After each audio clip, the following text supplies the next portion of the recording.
Welcome to the Shootin The Que podcast presented by Heath Riles Barbecue with tips, tricks, and an inside look at some of the top pitmasters in the game.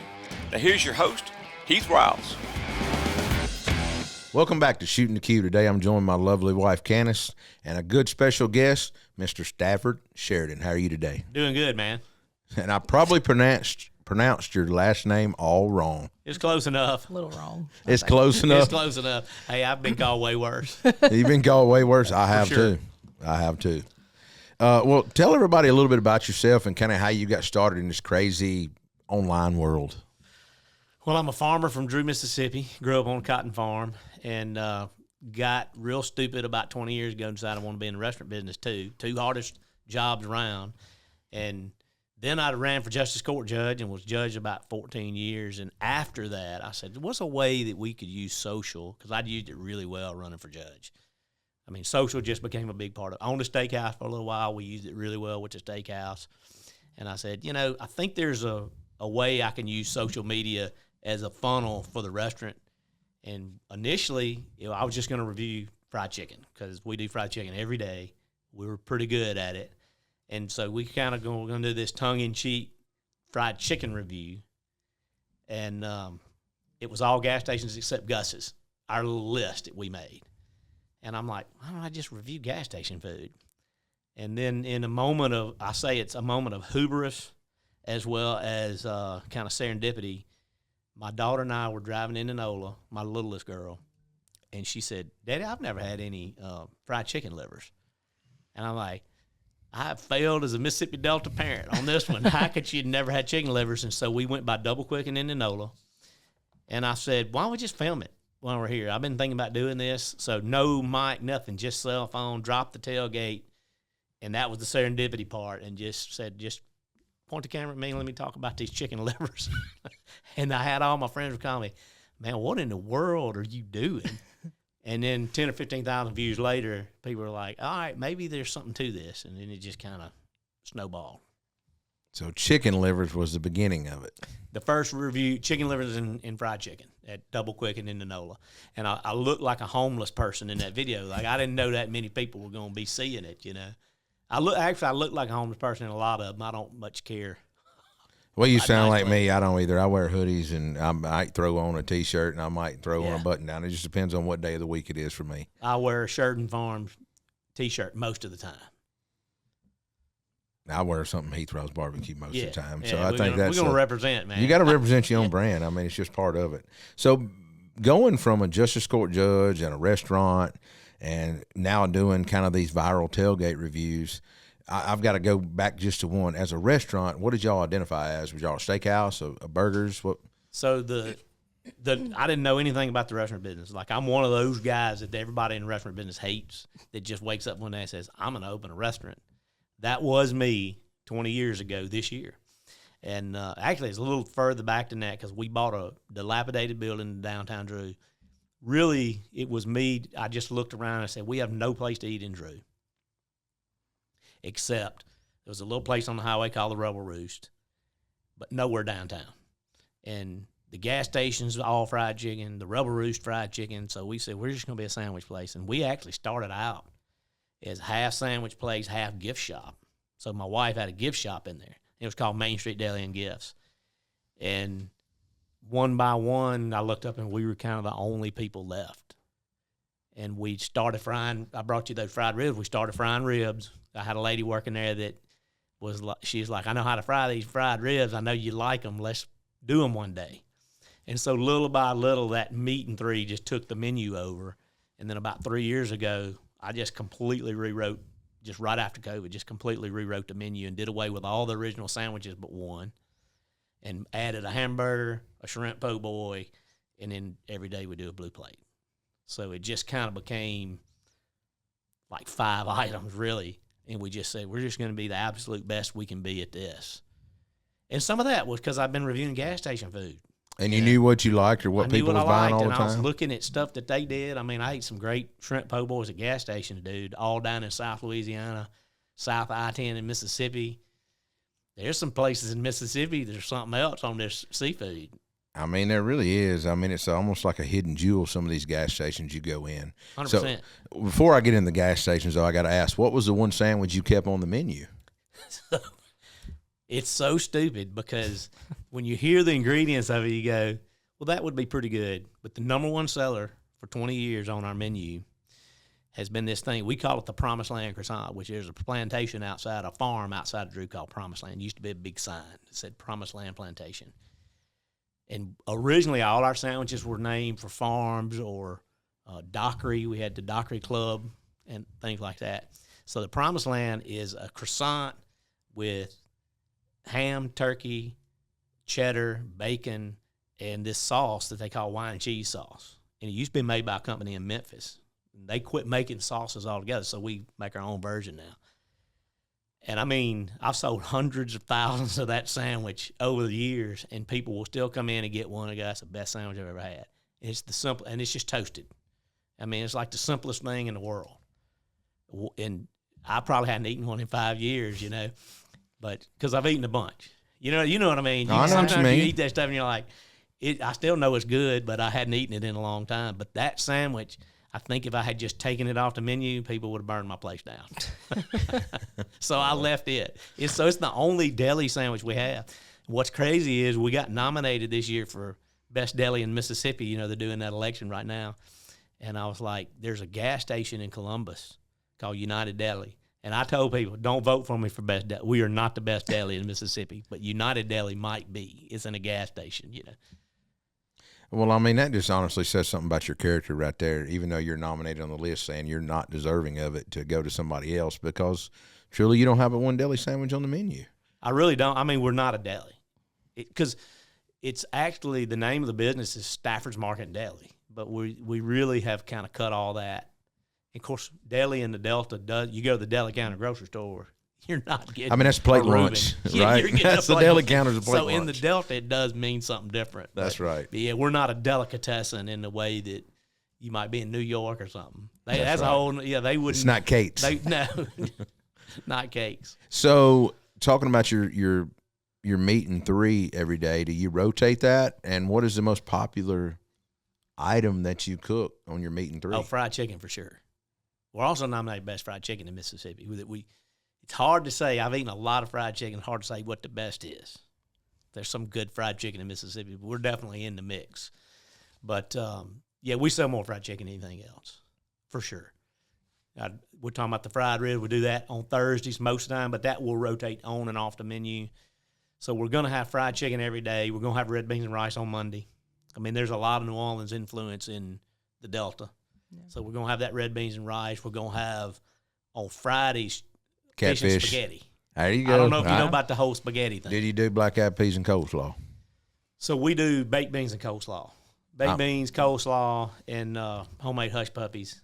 But there's a story behind fish and spaghetti in the Delta. Do you know that story? I don't know the story, but I know that every soul food place I've ever been in and every place you NASCAR where I go, you having catfish and spaghetti on a Friday. So gas stations, I take you to them on Friday around here, same way. So I can tell you exactly where that came from. You've seen the Gangs of New York movie where they were having all the riots and stuff. So Congress actually passed a bill in the 20s, I think that's right, where they said no more Italians in New York. They cut it off in Ellis Island. And so it's an immigration act, kind of like some of the stuff we're going through now. They're like, these Italians are killing all these people in New York. I mean, this is real. What happened?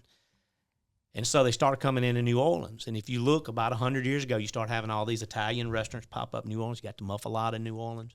About that same time period, they had a huge cotton crop in the Mississippi Delta. So a lot of those guys came up the Mississippi River and ended up picking cotton alongside African-American cotton pickers. And on Fridays, they were Catholic, so they ate fish and pasta. So soul food cooks picked that up. Like you said, it's a soul food thing now. They picked it up and just added meat sauce. And nobody really knows for sure, but it was probably catfish because that's what they had, and it was probably a red sauce and some kind of pasta. And just soul food cooks just changed it to their own, like the hot tamales, same kind of thing. Wow. That's pretty incredible. I never But if you think about it, it makes so much sense because why on Fridays? And it was a Catholic thing. Wow. Because they couldn't have meat. Right, on Fridays. Yeah. And so many, you got so many Italian. I got so many friends that are farmers that are Italian and still have the Italian name and all that, and they're just great people, and they stayed and have done really well, and they left their mark on the Delta for sure. A lot of great Italian restaurants in the Delta. It is. Yep. No doubt. Wow. I feel like tamales are a thing in the Delta too. It's the same story. So in that same time period, you had Hispanic workers coming to pick cotton, and African American soul food cooks said, "Man, we can make those," and they just season them up, and that's why. Because in the Delta, it's a hot tamale. In Memphis, it's a hot tamale. Right. You go anywhere else, nobody knows what a hot tamale is. It's just a tamale. Right. That's right. And the first time I had a tamale, I said, "There's something wrong with it." This is not a hot tamale. I didn't know any better. I was just like, "This is not good." So where would you say has the best tamale at in Mississippi? Oh, my gosh. Hot tamale. Hot tamale. Somewhere in the Delta. I haven't had a lot of tamales. What was the gentleman or down hots. there? His name. They opened up a joint in Memphis, and then it ended up closing. But they were from the Delta. So the hot tamale heaven is good. Believe it or not, Abe's has a great hot tamale. I've heard that about Abe's. It really is. I go to Abe's a lot, and I'll get the hot tamale. I've never ate at Abe's. I'm ashamed to say. So Abe's is one of those things. I love Abe's. They're good friends, but I don't usually get the barbecue. Actually, I'll get like the ham and cheese. But you can do the Big Abe in any sandwich you want. So they have the Big Abe, which is 3 buns, and it's barbecue. But you can get a ham. They do a smoked ham that they do the same way with slaw and barbecue, just like you would do a pulled pork sandwich. Oh my goodness! So I'll get that and hot tamales usually. Yeah, I hadn't. When was the last time I was down there? I passed there and I was like, I need to stop and eat, but it was late in the afternoon and I was on my way home. What, Cleveland area? Yeah. We used to cook Oktoberfest in Cleveland every year. And we Louisville. haven't and Louisville. Yeah, that's right Contest by as well. me. Louisville is. But we haven't been in Cleveland. Is actually my favorite contest out of all the contests. Really? I just love Oktoberfest. Yes, I just love downtown and walking around and all the little Oktoberfest in general. Yeah. And I like Louisville too. I like it down there. So, have you been to the farm? Yes.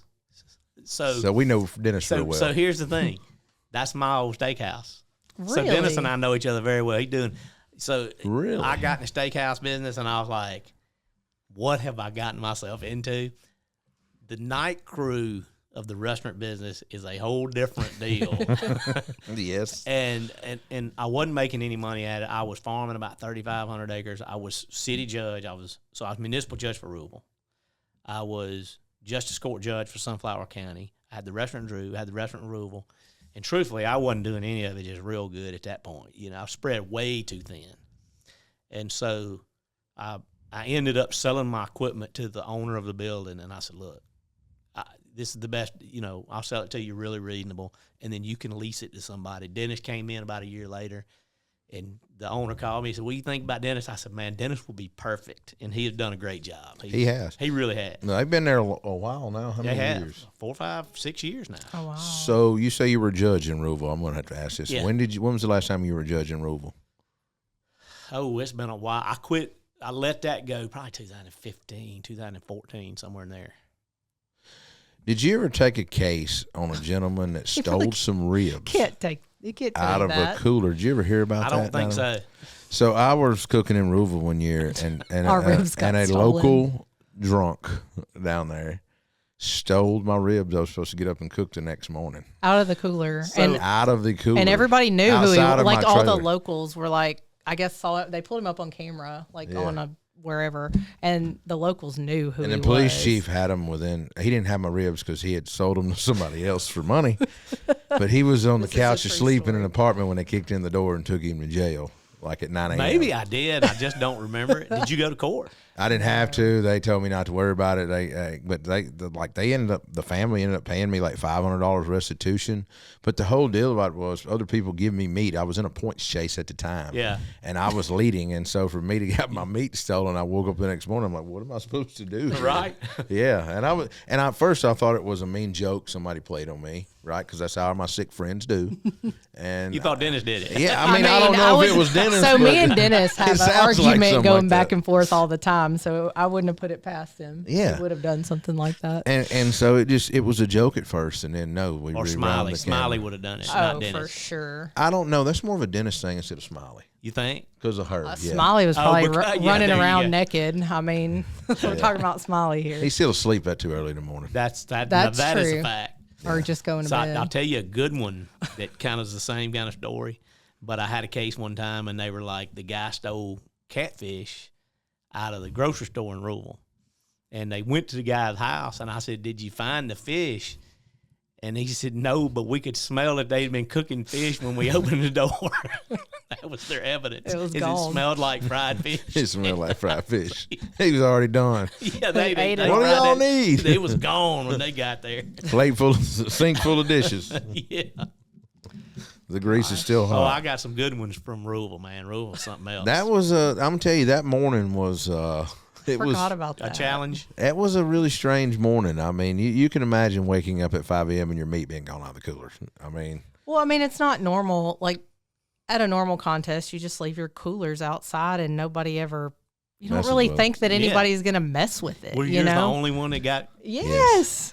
Yes. And so we definitely. and I thought it wasn't was- on the end of the row. There were more cookers past me. Yeah. So to I was near the end of the row, but not to be on the end for somebody to walk right off. It was just awful. I mean, you know You what were I mean? suspicious. I was very suspicious, and it got to be comical at one point. I mean, but I ended It up, worked out. Yeah, it worked out, but still, it was just. I You'd don't rather have the ribs than the $500, I'm sure. Under the situation with Yes. the points and all know. that. Yeah, because the ribs that I had to cook that day were nowhere near as good as what I brought Yeah. with me. I mean, it was but no big deal.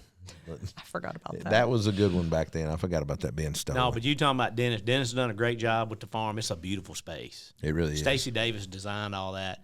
You know, and I'll tell you a funny story about it. I was actually looking at Medides in Clarksdale, and the owner of that building called me and was like, "Look, I heard you thinking about putting a restaurant in Clarksdale. Come down here, let's talk." And we kind of talked a little bit, and we didn't actually come to an agreement. I got a call from Stacy, who worked for him. She's an interior designer, and she was like, "Hey, you need to come down here. We're going to start on this building." And I was like, "Well, we don't even have a contract or handshake or anything." And so I was like, "Y'all have to stop a minute." But she's the one. You've been upstairs, the skylight and all. I mean, she's so funny because I would come in and she'd be like, "I think a skylight would look good here." And then tomorrow I'd come in, there'll be a skylight there. I mean, she was just like they did not spare any expense making that place beautiful. So it's got a great space. It is a great little space. It really is. It really is. I've only eaten there once or I've twice. eaten there Twice. 3 times. Well, you've eaten there more than me. Yeah, But we made a special trip one day just to we did just to see when it Dennis. first opened. It was a weird time when I had it. My daughter was like going into her senior year. I was getting up and going to the farm at 6, coming home at after midnight, and I was just like, and like it was one of those things. Money was thin, so I was like, I don't want to be that restaurant that does miss a beat, and you come there and there's a note on the door. So my staff knew 3 months ahead of time. I was like, I can't continue this because I don't want to have 2 bad months in a row and then have to let everybody go. And everybody stayed the last day. We went through May of that year. I had several that were graduating Delta State, so a lot of my staff came from Delta State. And we stayed through their graduation and closed. And it stayed empty about 6 months, and they called me and said, "What about Dennis Cheshire?" And I said, "I think you're hitting a home run." Well, that to be many years ago. I mean, he's past the kind of the honeymoon phase It really is. of a restaurant, which is great. And it's man, especially during COVID and all that, to go through COVID like that. But Dude, I that think was he pivoted and We all did, yeah. and done some things, yeah. And We sold toilet paper. I'm not even making that up. I mean, you got to do what you got to do. People were driving up to the front of my restaurant, and they would call us on the phone. We'd take toilet paper out to the car. I mean, it was weird. That whole thing was just the weirdest thing ever. It was. Well, knock on wood. I hope that's hope it gone never- over. I don't ever want to go. I've gone through a lot of stuff in my careers that the old timers all go, "Well, that happened 100 years ago," and I'm like, I'm hitting all this 100-year stuff. We had a flood in 21 that we got like 24 inches in the middle of June in 72 hours. And all those old timers were like, we never saw anything like that. I said, I'm sick of hearing that story. Yeah. Why me? You're not joking about that. But it really is. I mean, they call that 100-year outbreak. That every 100 years you have something like that. I'm like, that's the world we live in today. That's what I like to tell people. Now, it's funny because we made it through all that really better than I thought we would. The hardest thing was inflation and logistics, just getting, we changed the menu daily because you just didn't know what you could get every day. There were a lot of restaurants around here that almost turned into drive-up grocery stores, basically. That's like what we were. They'd roll carts outside, and they done broke everything down into shareable sizes and saying, here's the kits available, or here's this available this week, and this is what we got. And it worked out good when a lot of people pivoted like that. I think the people that were not able to think outside of the box or didn't want to do it, maybe would be a better thing. Just shut the door. A lot of people did. Well, I think there were some guys that were hanging on already, and because the restaurant business really had been good for a couple of years, and then that just, and I've been through this farming where, you hit a couple of bad years, and the guys that were not doing a very good job, it took them out, and I was almost a victim of that because I wasn't doing like I said, all that stuff was happening about the same time. With me having too many judges' jobs and too many restaurants and all that, and I wasn't doing any of it just real good. Well, and going back to farming, I know that I talked to my cousin and them a lot about it, but fertilizer costs just went completely through the roof. So right now the issue is, it's a lot like with farming. It's a lot like the 70s and 80s. So the 70s, you had a huge run up in commodity prices. They had all-time highs in commodities. And so all of the equipment dealers and the fertilizer and everything went up to kind of take that profit down to a normal profit. Well, then when things came back to normal on the commodity side, all that stuff was really expensive still. We got the exact same thing happening in farming right now. And actually, I just talked to a guy. I don't think I'm talking out of school, but I'm working with Bear Crop Science. We're picking to do a show together to talk about this very thing, because I don't think you remember in the 80s when they had all of the Willie Nelson Farm Aid concerts. We're there again. I mean, a lot of farmers. There are going to be people losing the family land that have had it for 2 or 3 generations. This is fixing to be happening. It is as bad as it's ever been. The last 2 years are in the top 3 of the largest reduction in farm revenue in history. I've seen a lot about that, and I hear my kin people talking it's not going to be good. Farm, and he tells me the same thing. A lot of these generational farmers now, it's not looking good. Well, some of these young guys have never seen it not be good. We had a little dip in 14, 15 that took a lot of folks out, and like I said, almost me, but it recovered pretty quickly. This is not going to recover quickly. I think we might be in a 4 or 5 year down cycle, just for a lot of different reasons. I mean, it's nothing any one person did or any one political party did. It's a combination of things. It's a combination of a lot of stuff. COVID didn't help it, and it's just going to be tough. But all these prices went up so fast because times were good, and that kind of stuff never comes back down. They don't come down. No, it doesn't come back down. Gas always fluctuates a little. Everything else stays there. Yeah, when it gets there. And gas is a commodity. That's right. So just like soybeans and cotton and corn, those are commodities too, and they kind of follow fuel a little bit. Yeah, agreed. Well, jumping back in, talking about food, you were talking about fried chicken and whatnot, and I know you've got an answer for this. Where's the best hamburger steak at in a gas station? Oh, man, I tell you, a good one is in I think it's called Buckatana. It's on 45. Some people call it the dive on 45. Buckatuna. I don't know how we say it that way. It's probably wrong. I don't know how to say it. Yeah. Because I asked, and I said, I'm probably still saying it wrong. And I get in so much trouble on my show for saying the name of these towns wrong. And now I'm just like, I just roll with it because that actually adds more engagement because people will be. I know what you mean. You make people mad. Some of South them get Louisiana, angry. let me tell you, they get some kind of mad if you mispronounce those names. And I'm like, do y'all have any idea how I'm not French? These are French pronunciation. But anyway, Buckatana, they have a hamburger steak. It's about big as my head.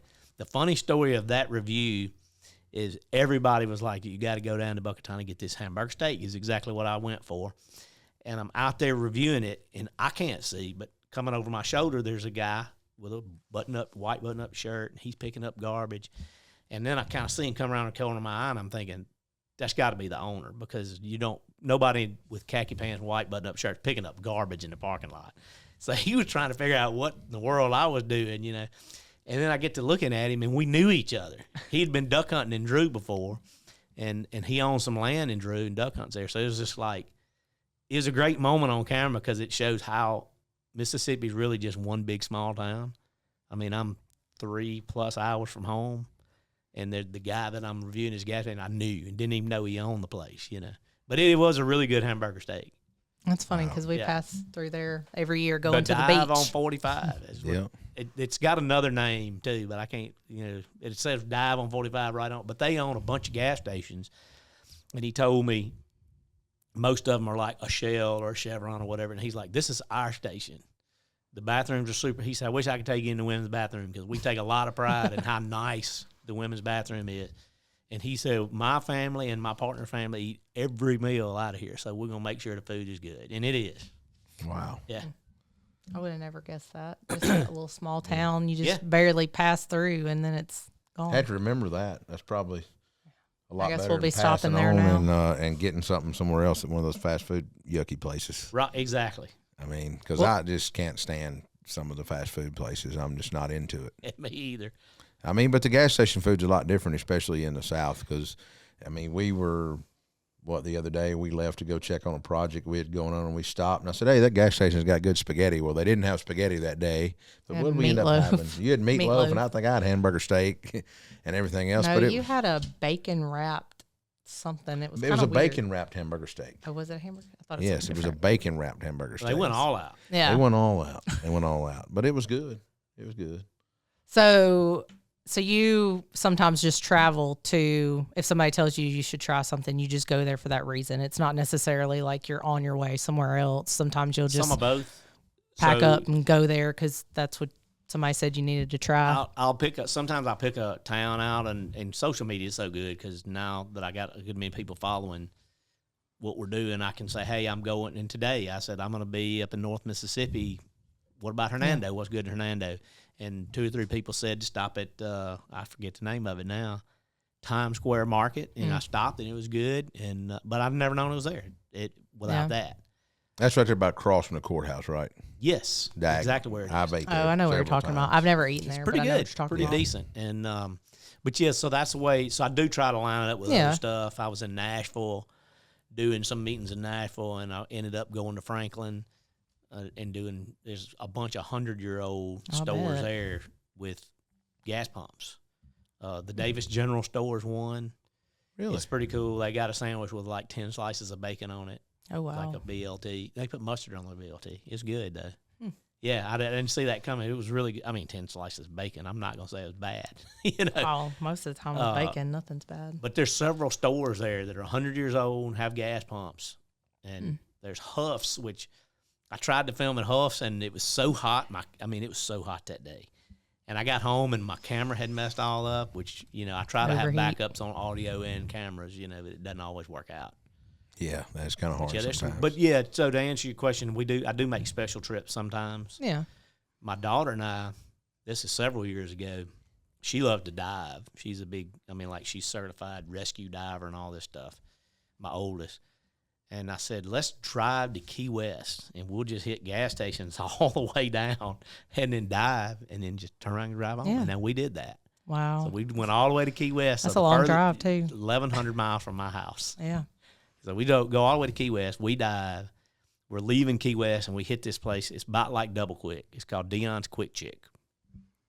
And we stop at Dion's, and somebody comes in the parking lot while we're filming and hits my truck. Some guy, he's getting a butane bottle for his grill and hits the truck, runs into the tire, doesn't even make a mark, but the camera shakes. You see it all happen on camera. And I'm like, this is just like home. This is awesome. Yeah. That's pretty wild. It And was that in Key West? That was in Key West. And there's a bunch of Dion's. It's like I say, it's like Double Quick. There's 50 or 60 of them. You'll have to Yeah, tell There's one us. in Key West. Where is it at in Key West? We go there once a year for an event. When you're coming into Key West, and this has been a minute now. You know, we ain't 4 miles. That's the whole thing. When you're coming onto the island, then you turn and kind of go downtown. It's right there on the left. And what did you eat there? Fried chicken. Fried chicken. That's all they had was just. I mean, it was a Double Quick, and it tasted a lot like Double Quick chicken, honestly, because I didn't expect it to be good. I said on camera, I said, I wonder if it's some of these chickens we see running around. Oh yeah, because they're everywhere. They're everywhere. And I was like, they would be a lot tougher. I think those chickens would be than what we had. Well, we were in restaurants in downtown Key West, and there was chicken coming in the restaurants. That's crazy. walking around. So Yeah, what do like- y'all eat when you go down there? A lot of seafood. We go to a lot of docks and stuff like that. Oh, yeah. You know, out on the restaurants on the water, really fresh seafood. And it's called the Docks. Is one of the best That's places. one of the I we've think places. I've been. eaten there. And we stay at Ocean's Edge Resort there. There's a big fundraiser there for pediatric brain cancer. Cool. That W sauce, the Worcestershire sauce, Yeah. does. And they do fishing tournament and diving and things like that. And a lot of influencers come in, and it's a really cool event. I'll say Oh, that. cool. They invite the public in on that Sunday, right? Usually it's on Sunday. The first year they invited the public, I believe it was Monday, but the second year it was Sunday. Yeah, and you buy a ticket and you get to come in and meet and greet everybody and talk to everybody and try samples of food. They give us a little bit of food and to cook, and it sets up everybody a grill and all that kind of stuff, a table. I bet that is fun. You just hang out and lot have a of fun. cocktail and grill something out, and there's 3 swimming pools, and you just like literally as wide as this office, go jump in the pool, do whatever, and get right out soaking wet and flip something on a grill. I mean, it's a good time for a fundraiser. Do you remember when they burned the buoy? No. So we came up that night, and I was like, let's walk around to where the southernmost point is, you know, the big Yeah. concrete buoy. And they were painting it. And I'm like, oh, they're repainting it. What I didn't know was somebody had set that thing on, had thrown gasoline on it, set it on fire the night before.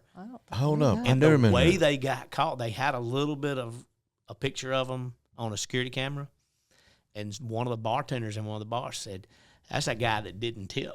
Oh gosh. True story. Goes back through the credit card receipts and finds the one with no tip on it and says, this has Wow. got to be, and it was the guy. That's how he got caught. Well, I know that they Which have is that's a cautionary tale. Tip your bartender. I mean, it's not a good idea to You're not exactly tip your right. bartender. Well, you know, they have cameras on that thing where you can pull them up 24/7, 365, and Yeah. see the southernmost point. That's how they caught the guy. And, I mean, it was just enough. They could see just enough of him that they were like, put it out on the news. And that bartender was like, oh, I know exactly who that is. Wow. You know you're going to get caught. You have Why to know. do that? It's so I stupid. mean, it is so stupid. But there was something satisfying about how he got caught. I think. I mean, You to know what? me. He deserves it, because if you don't tip a bartender like That's what I that, mean. and especially if they've been serving you, I ain't telling you got to tip them 25%, but you need to tip a bartender. They're there doing a job, and that's deserving. Whoever done that, they deserving of it. Yeah, they do. Yeah, for being stupid. So what is like the most outrageous thing you've tried at a gas station? Well, you know, we were talking about sushi before Right, we started. yeah, For sure, yeah. sushi probably is the most outrageous yeah, thing. I could say that. You know, I don't know that I have tried some, like, there's great taquerias. I mean, so some different Yeah. stuff. It's not all fried Yeah. chicken. Taquerias, Indian food, a lot of Indian food. And I've had some I could good see Indian that. food at gas stations. Yeah. And see what else. Cuban food. When I did the trip to Key West, we Yeah. stopped at this place called La Delicious or something like Mm-hmm. that. And my daughter and I were the only people in there speaking English. Mm.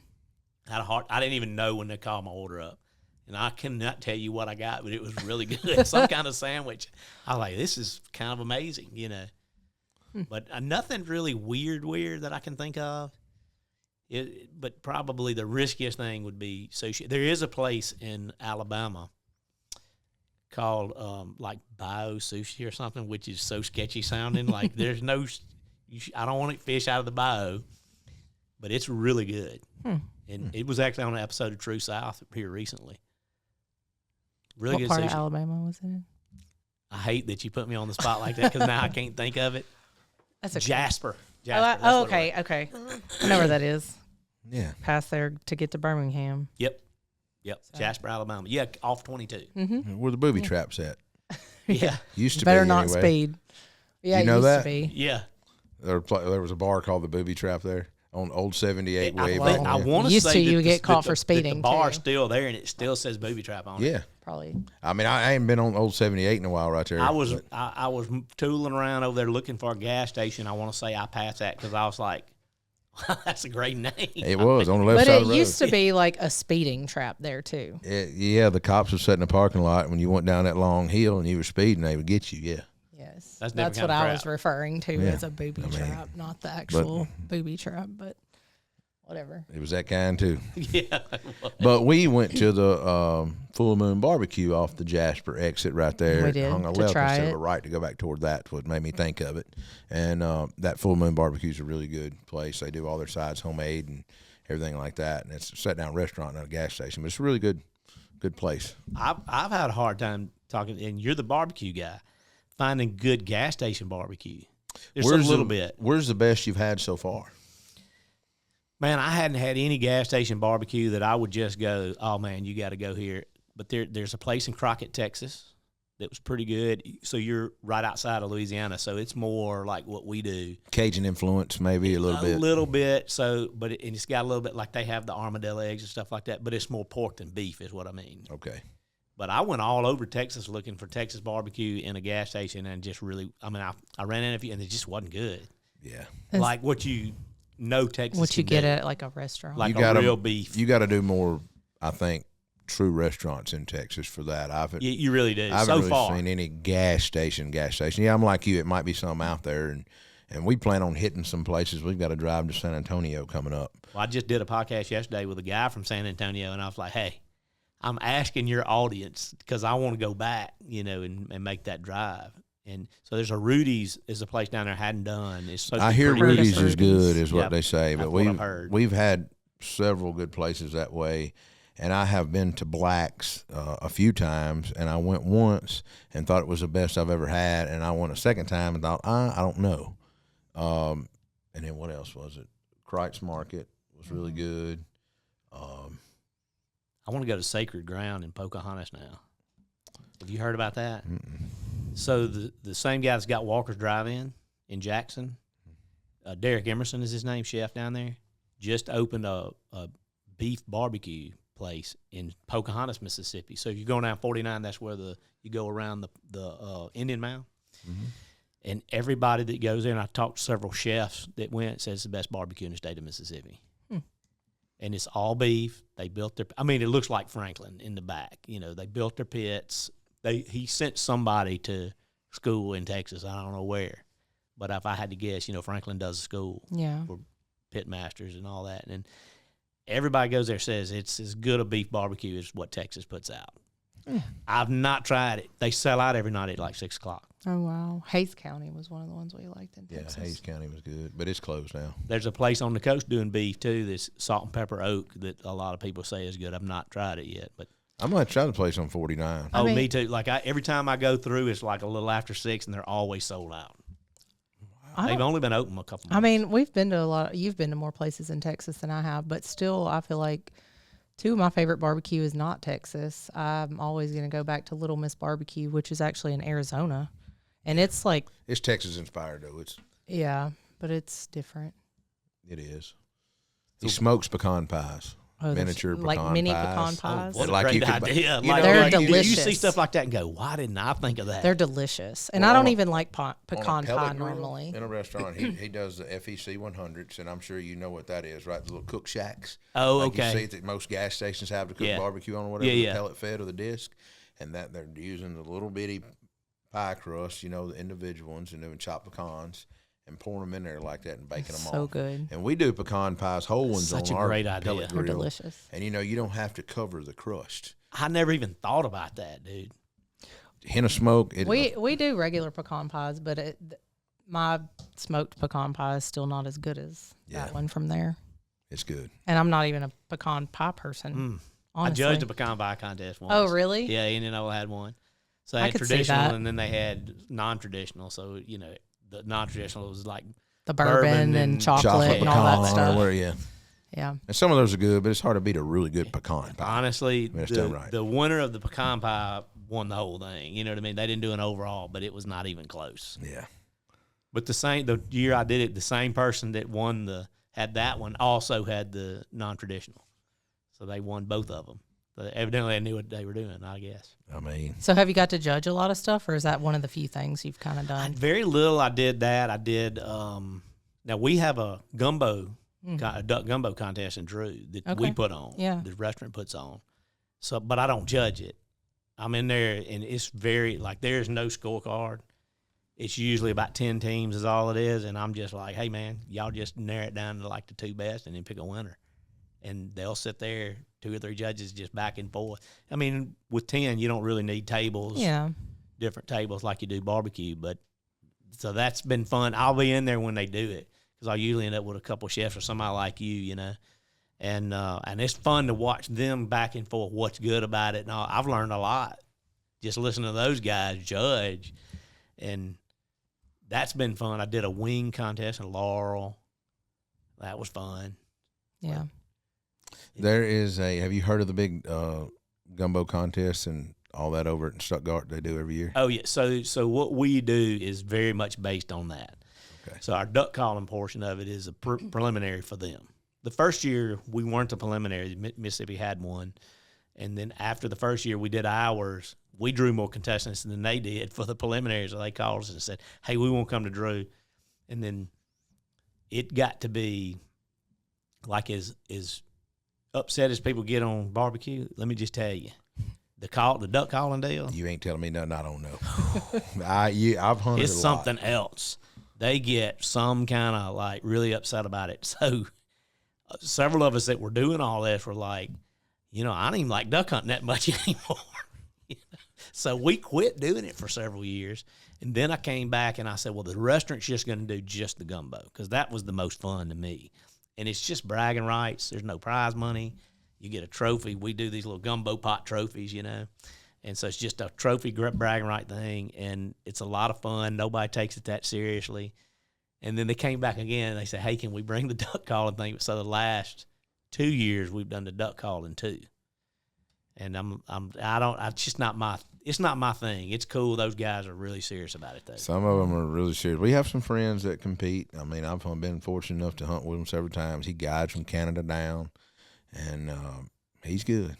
Yeah, there's some of the. I don't carry calls when I go. I do. Well, I grew up calling. I grew up duck hunting. I guided duck hunting. Bought my first restaurant. I mean, I'm below, but when I go with money. them, you don't get the calls. Oh, no. No. Well, and it's a different thing. It's like, and I don't know how barbecue works, but do you cook barbecue the same way at home that you do for competition? No. Mm-hmm. I wouldn't have thought so. In the duck calling's the same way. There's certain things the judges are looking for, and you cook for the points. Same way you blow for what the judges want. That's what I mean. Your cadence. You're blowing for the points, and there's a routine, and there's an expectation. It works the same way. And so we decidedly didn't want to do that with the gumbo. It was just like, let's just. Well, that thing over in Stuttgart, now I've never been. I've been by there several times because we used to cater the after dinner for Yeti. Yeah. Every year I did for several years. And it was a really big deal, but that party can get pretty wild under that tent. That's what I understand. So we do ours outside, rain or whatever. Wright Thompson he was my judge one year. So, and we do in Anything Wild. So we do that in Anything Wild, and we do, so that the way they judge Stuttgart, they do it in person. They go around tent to tent. They send judges around. So the gumbo's blind, but the Anything Wild's not. And we tell in the rules, part of the Anything Wild is the story behind the animal that these people are eating. Gosh. So, make it a cool, we've had alligator. Stories. Alligator hunting stories. So, when these guys come around, they're characters too, so they want to hear a good story. Where does deer come from? How'd you, one of them, one year, he was like, oh, I killed him last week with a bow and arrow. I mean, we just a big 10-point. And it was a deer taco, and they won too, but I think the story was just as much as the Barbecue food. used to be that way. Yeah, barbecue used to be When that they way. did on-site judging in MBN, used to They still do it embellish during your story. finals. Yeah. It's fun. The on-site to me was fun, and I just walk with the judges, and I get to eat with them, so I get to try everybody's stuff, man. But hearing the stories, though. Yeah. I mean, I can remember stories back in the day, kind of like that with barbecue. And Memphis and May's the same way. They come to your site, and you have to tell them a little story and how you basically cooked the food from raw to done. And you can embellish as much as you want. Tell them you fed that hog out, that you raised it. You fed it out in cracked corn and beer the last 2 months of its life. It was slaughtered and then rubbed down all in sugar to make it. We fed it 5 pounds of sugar right before we killed it to make the meat sweet. I mean, it's just all kind of stuff. Does it sound like he's told a story or two like that? I guarantee you, yeah. Except I put it in a little more southern sway when I'm talking to the judge, Well, that to me, that's fun. And that was the thing. We just wanted our little contest to just be fun and not be that serious. But it's hopefully we get to grow that a little bit. That's a lot. We do 2 events. We do that in a Mardi Gras parade. So we're having a lawnmower Mardi Gras parade on the 2nd of March. A lawnmower? Lawnmower. I mean, we have guys that push mowers in it. Oh, gosh. And at mine, I'll put my John Deere Gator in there. But wow. And say I take it John Deere 0 turn. Yeah. We had a guy last year a kid, senior in high school, and he got an old lawnmower and put a lift on the front of it, so it was cocked up in the air, It's cool. Well, have you seen the racing lawnmowers like that? You can get people putting That's what it motors looked kind of like, yeah. That was pretty cool. Well, talking about even more of the gas station stuff, I know we kind of got off subject on some of that. Do you see any wild game cook-offs and stuff like that, or wild game get-togethers? I know we kind of got on that subject, but do you see anything like that in traveling around? So I went to Bay Springs, Mississippi, and did a review there. And it was like the week before their wild game cook-off. They have a big wild game cook-off there in Bay Springs, which is north of Laurel a little bit, kind of between Laurel and Meridian. I don't know if it's on 45 Would you say Bay Springs? Yeah. Bay Springs. That's kind of up near the backside of Pickwick. You can get to it. It's the other side of Boonville. No, this is down in South Mississippi. Okay. And I do it's weird. That's the other thing you run into. There are a lot of places with very, very similar names. So I may be saying it may not be Bay Springs, but it's some of them the exact same name in different states too. Because I was like, I posted one the other day, and somebody was like, he's in just north of such and such in Alabama. I'm like, I'm in Mississippi, But yeah, this was between Laurel and because I was in Laurel judging the wing contest, and somebody says, you need to go to Bay Springs and do this Philly cheesesteak or something. So I go there. Great story because they 100% recognize me, which I try to not be recognized because I want the real experience, you know. And I could tell they recognized me. And the lady that checked me out says, "Oh, love you, baby. Have a great day." And I was like, I wonder if that was for me specifically because they knew who I was. So I'm sitting there waiting on my food. Every customer that came in that gas station, she said, "Love you, baby. Have a great day." And so I tell that in the review, and that thing just goes viral because so many people, it was so crazy. There's so many lives that she touched, people that commented on that and shared it and said, she tells me that I go there every day not to get the sausage and biscuit because I want that to be the first thing I hear from somebody that day. It's so crazy. But their mayor, I meet at the wing contest, he's like, "Hey, we're having a cook-off, a venison cook-off or something in a week." And I'm like, "I was just in your town this morning reviewing gas station food." So that is pretty funny. Yeah. You see a lot of those older ladies, though, working in the gas stations behind the counter like that, and I stop at some in the morning times myself. Yeah. And sometimes I stop right out here at the end of the road, the packing sack down here, and that guy's been there forever. But he's got some older ladies that working there, and I get an egg and cheese sandwich sometimes, or a sausage, egg, and cheese on white bread. I mean, and they've got them ready to go, wrapped up in the morning time, cheesy eggs, and it's really good. But those ladies are always talking to you in the morning times like that. Yeah, that's the best. I mean, you don't see that in a lot of states, like you said. I was going to say that is so Mississippi. It is. And everybody can picture who this person is. She was actually a younger lady because most of us picture a grandma or something like that. She wasn't a grandma, but we all know, we've all had that experience. You know what I mean? I think that's a Southern thing when you call somebody hun or sugar. Yeah, that might even be offensive in some places. I don't know. It probably is, and I'm going to raise my hand and say that I say that a lot, and I actually got in trouble when I was in 7th grade for calling a teacher hun. And they called and told me I could not say that. You're in 7th grade, man. I was in 7th grade, and I can tell you what class it was, and the woman, Miss Rochelle Thompson. I mean, I know it all. I mean, she called my mom and said, "He cannot be, I know he's country, but he cannot be calling me hun." I mean, and that had to stop. That was child development. I'll never forget it. Did you even stop? Probably not. No. I was about to say you still I called call. everybody that. I mean, it was just what I mean, I still do it now. How many times you see me do it? All the time, really. Yeah, my thing was when I was younger, calling women babe. Hey, babe. I say and babe not too. even thinking. And now I call everybody dude. I'm just like, I don't know if you can be offended by me calling you dude, but women, men, everybody just call them dude because that was like my replacement for babe because it was just rolled right off the tongue. I'd done it so much and not realizing that especially as you get older, you don't need to be 50 calling some young woman babe. That's not good. I mean, So I'm just like, hey, dude, come here. Well, and now the world we live in. That's what I mean, really. It's just people look at the lexicon changes and words mean different things, I guess. Yeah.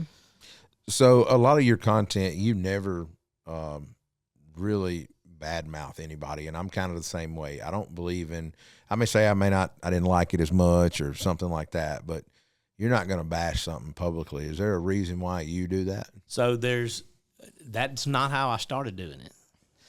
So you probably figured this math out. I started doing this in January of 2020. Well, by March and I'll never forget the day. Actually, we all have this story collectively, I think. But spring break of 2020, we're in. We were talking about That's pretty much barbecue. There's a place south of Hattiesburg called Roses. It's got pretty good barbecue. So we review Roses. We drive down and we review Bradley's Cajun Quick Stop in Ocean Springs. And we're going to leave from there, go to New Orleans, and just stay a couple of days in New Orleans, me and the family. And that drive from Pascagoula to New Orleans that day, really, really Long Beach, I got every catering event that we had for 6 months on the books canceled in that 1 hour. COVID. Because of COVID. And I had done a few reviews where I was pretty critical. And after that, I was just like, when I started back reviewing, I was just like, this is not the time to be throwing anybody under the bus. Yeah. And I kind of regretted that I had done that. And I was like, yeah, it really doesn't fit my personality. I spent 14 years being hard on people as judge. Why do I want to do that now? And so really COVID was the wake-up call for me. And I've had bad reviews. Like I've had people come in my restaurant and post stuff online. Some of it probably I deserved. Some of it I didn't. But I was like, yeah, this is not a good time to be giving anybody. And so if it was bad, I would just fold the box up, throw it in the garbage, and leave. And I've done that quite a few times. You know, sometimes that old saying, some things are better left unsaid. It don't stir the pot. Yeah. It don't cause less drama. I believe in that too. It's best to keep it that way because everybody has an off day in food. 100%. My No, that was food my don't thing. always turn out 100%. Exactly. I mean, we make mistakes. I mean, like I can tell you, and I'm sure you can too, some stories that it would just be like, I don't know how he's still in business if that happened. I mean, I have been to some places like that. When I'd go back to do them again 6 months to 8 months later, there's a steakhouse here. We went to a steakhouse, and I don't want to call its name. First time we went there, terrible. We didn't go back for a year and a half. We had friends that went, that bashed it, and we went back. And ever since then, every time we want a good steak, we go there. We ask for the same person. Always great service, and it's always good food. I'll tell you one story that happened, and this is absolutely true.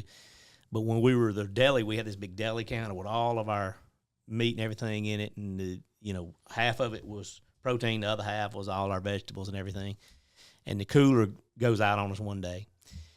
And I said, well, let me call Guy Cox in here. And I said, before he gets here, he was our air conditioner man. I said, before he gets here, y'all take everything out of that cooler because he's going to have to take it apart. And they did not listen to me. And about 3 days later, somebody said, I have a sandwich with a screw in it. Oh, gosh. And he had taken the screw out and dropped it in a container some kind of way. And it ended up in a sandwich. Now, that's going to really piss somebody off. You know what I mean? Like, Yeah. I was like, I would have been mad if it was my sandwich. And I mean, that kind of stuff, nobody dropped the screw in that sandwich intentionally. What do you do? And I've opened stuff up from, I'm not going to say who, but food purveyors. We opened up a thing of, I don't even remember what it was now, mustard and mayonnaise or something, and had a $5 bill in the top of it.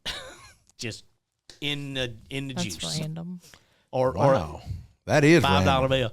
And I said, they're never. No, it's pesto. It was pesto. It was a jar of pesto, a big quart of it, and we took the top off, and right in the top of it was a $5 bill.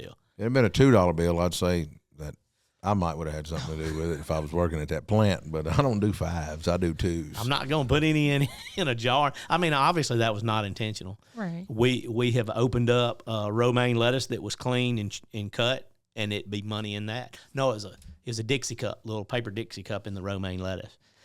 And they didn't believe us. They thought we were like trying to get money back. I was like, why would I lie about something like? But I mean, point is, like you said, stuff happens. It does, and you can't control every variable You at can't. the end of the day.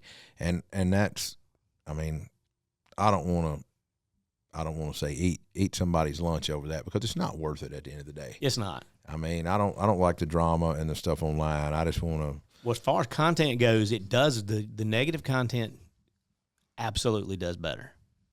So when we don't do that, we're leaving. If people don't understand this, but we're leaving opportunity on the table to have more engagement. And I have friends that do it, and that's fine. That's them. I support them. I'm with you. I mean, I'm kind But of it's doing not for okay me. on my own, the way I look Yeah. at it. I'm not going to bash another man Yeah. or lady for trying to make it in the business world, and they made one mistake. I can't do it. Now, if it's somebody that repeatedly makes those mistakes, that's a little bit different. But Well, I'm not going to say who it is. People are going to figure this out, but there is a barbecue place not far from here that if they get bad reviews, when I say they go after people, and I'm like, that's not good either. no, you can't do that. And I think I know mean, who you're it is- talking about. it Old is- school kind of place. Oh, yeah. It is Yeah. vicious the way they go after people, too. I've seen some and of the I've stuff seen some of the pictures of what came out of there, and I'm like, on I private don't think, messages. I don't think there's good I can look at the plate myself and tell Yeah. you right now that is not good by looking at it. no. I'm with you. Yeah, I was like, that I couldn't. I can tell by the bone Yeah, of a rib. the bone is even bone, dry. I can look at even the the bone bone was dry on that, and but tell you. I was just like, I mean, it's interesting how some of that. But what blew my mind was they were they were after the people that had negative reviews. Wow, That doesn't help you at all. it does not. Wow. I try to, when I get a negative review, I try to reach out to those people and be like, hey, I'm really interested in what went wrong. Yeah, how can 'Cause we I make want- it right? Exactly. How to make it right with you, but also how do I make it right where it doesn't happen in the future? That's right. And I get some interesting responses. Some people are like, I never thought you'd see that. I get a lot of that. Well, and a lot of people don't take time to review at all unless it's negative, That's a fact. because most people are not going to go on something Yelp and take or the something like time that, and yeah. be like, oh, this was so. I mean, don't get me wrong, some people do, but people I feel like are more likely to negatively review than positive. But I already have enough people that don't like me without throwing that out there. You know what I mean? I mean, that's just the way some people are. The way I tell people, I'm not everybody's cup of tea. You don't want to drink from this pot. Exactly. I mean, can't be for everybody. I mean, but you don't have to be bad about it either with, talking Right. about the reviews. Right. I But mean, yeah, that's my story on that. Really, COVID was a big influence on it, and it just really was. The first review I did going back was the United Deli in Columbus. We were talking about earlier. And when I got back to reviewing and did that one, it like really helped his business. And I was like, okay, if I can help somebody's business, I can hurt it too. That's exactly right. And I don't think I'm in the business of hurting anybody's business right now. Well, and being impactful on somebody's business to, like I like to say, give them the leg up and help them, it don't hurt you at all. No. Room temp, deep fried, battered ribs. Now, I've had some deep fried ribs before, and y'all are not seasoning them at all. You just straight doing them in there, and then you dust them in season, seasoned batter. It's the same breading we use on our fried chicken. Okay. So we will throw a bay leaf or something in there. We do parboil them to get them good and tender. But they're pretty good. They are pretty good. I don't think anybody does them better than we do. So we take the spare rib and we trim the knuckles off, and so we do the rib tip too. And honestly, the rib tips are actually better than the rib you end up with, to me. So you're deep frying the rib tips too? I'm doing the rib tips too. So if we do a catered event, we'll do just the rib tips for the catered event, because there's just something you can pick up and eat. And dude, I love a rib tip. By the way, I like a good rib tip too. That's really good, and I know they're good cold, but I bet when they come out of the grease, they're really good. I feel like I'm better room temp, but it depends on who you are. But like I like fried chicken room temp. Yeah. Something about the way that fat kind of congeals back a little bit, you know. I like that. So do y'all make your own breader? We do. We actually are buying it from a guy in Jackson now, Will Dotley. I was finna ask you, is it Miss Dotley's? I swear to God. So it's not Dotley. So you know they Dotley. sold. So Dotley sold to a company in Memphis, and it's not the same anymore. And Will is the nephew of the guy that owned that. I think that's right. And they started doing a Delta chicken breader. And it was so close we were doing, I'm like, it's stupid for me to try to blend all this together. You do the marinade too? We do. So on the chicken, yeah, we brine it. So we got our own brine, we do. But So my ex-mother-in-law had a convenience store at one time. She don't have it anymore, but she sold more chicken than KFC, and they used Mrs. Dotley's, the spicy one and the mild one, and marinated first for 24 hours or 48 and then rolled into the frying it. So we actually throw a little, so she'll, and it's not much to the brine. It's just water, a little apple cider vinegar, some seasonings and stuff, and some bay leaves or whatever. But then she'll the big thing is to keep that chicken really good and damp. But she will throw some breading in with so it's not a wet breading. She'll throw some breading in with it right before she batters it. And it just makes it stick a little bit better for some reason. And then we just fried at 325, about 15 minutes, something like that. Have you ever thought about doing them as buffalo style? I have done that. They're pretty good. So we've done that several times. We've grilled them and done buffalo ribs like that a bunch. They're better that way to me than the buffalo style, but the buffalo's good. We've done barbecue, different sauces on them. Yeah. I'd send you some of my dry seasons today to try on them in. So we use your garlic butter on our vegetables. Really? Yeah, I love them on some green beans, man. Oh my God. The garlic butter on green beans is the ticket. There's a few steakhouses we sell beef rub to, actually, in really? Mississippi. Yeah, several. You need to have a restaurant size. We do. We do them 2-pound bags. Oh, really? Mm-hmm. Oh, that's good to know. How'd I get that? 24-pound cases. We hook you up on a wholesale account and all that. Oh, I'm in. Yeah. You didn't know we done that kind of stuff? No, you didn't know you was finna sell something today, did you? No. Hey, we know that neither one of us turned that off. Well, I just want to tell you, it's been an interesting conversation today, coming here today on the podcast and talking to you. And I think I'm going to have to start stopping at more gas stations myself now, for sure. There's some good stuff out there, man. I'm writing a book right now called Meeting 3. And one of the chapters is going to be, and I don't know how many I'm going to add, but these gas stations you need to eat before you die. And that I'm stealing that from Anthony Bourdain. He wrote an article one time, 13 places to eat before you die, and Joe's Kansas City Barbecue was one of those places. Joe's is pretty good. It is good. The Z-Man's pretty good. The Z-Man's good. The burn-ins are good. That's the best two things there. Jeff is a really good guy that owns that, Jeff Staney. It's I did a review there, and that was a fun one. But man, I appreciate you coming. It was a lot of fun. Well, I appreciate you driving up and checking out with us today, and it's pretty cool that we actually know some of the same people. Oh, I know it. It's Mississippi's one big small town. That's it, one big small town. That's it. We'll see y'all next week on another episode of Shootin The Que. If you have any comments or suggestions for future episodes, please feel free to reach out to us on our social media channels. Leave us a review if you've enjoyed the show. And until next time, keep shooting the Que.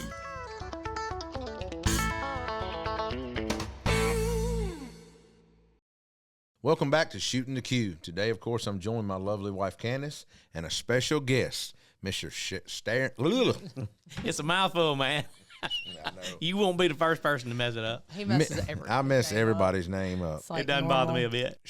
How you pronounce your last name? Shurden. Shurden. That's what I thought. Just like it looks. You still can't get it right. I know. Welcome back to Shootin The Que. Today, of course, I'm joined by my lovely wife, Candace, and a special guest in studio, Mr. Stafford. He does it every time. Do y'all do a list of outtakes for this? Oh, yeah. Okay, good.